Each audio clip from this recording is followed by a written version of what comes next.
26 जानेवारी प्रजासत्ताक दिनाच्या निमित्ताने पत्रकारिता क्षेत्रात कार्य करणाऱ्या पत्रकार बंधू भगिनी तथा त्यांच्या परिवारातील सदस्यांसाठी अमरावती जिल्हा मराठी पत्रकार संघ तसेच संगीत साधना ग्रुपद्वारा एक शाम देश के नाम या संगीतमय कार्यक्रमाचे आयोजन करण्यात आले आहे। अमरावती जिल्हा मराठी पत्रकार संघाचे अध्यक्ष अनिल अग्रवाल तसेच संगीत साधना ग्रुपचे चंद्रकांत पोपट यांच्या पुढाकाराने व उपस्थितीत शहरातील हौशिक गीत कलाकार देशभक्तींचा रंग आपल्या मधुर गीतांमधून उधळला। चला तर पाहूयात कार्यक्रमाची एक झलक।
डाल डाल पर सोने की चिड़िया करती है बसेरा।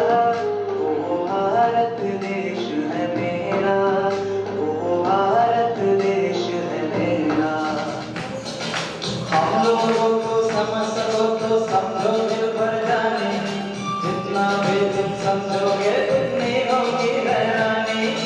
अपनी छतरी तुमको दे दे कभी तो बरसे पानी, कभी मैं पैकेट में बेचे तुमको चीज पुरानी। फिर भी दिल है हिंदुस्तानी, फिर भी दिल है हिंदुस्तानी, फिर भी दिल है हिंदुस्तानी, फिर भी दिल है हिंदुस्तानी।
अनिकेत ठाकरे, विदर्भ न्यूज, अमरावती।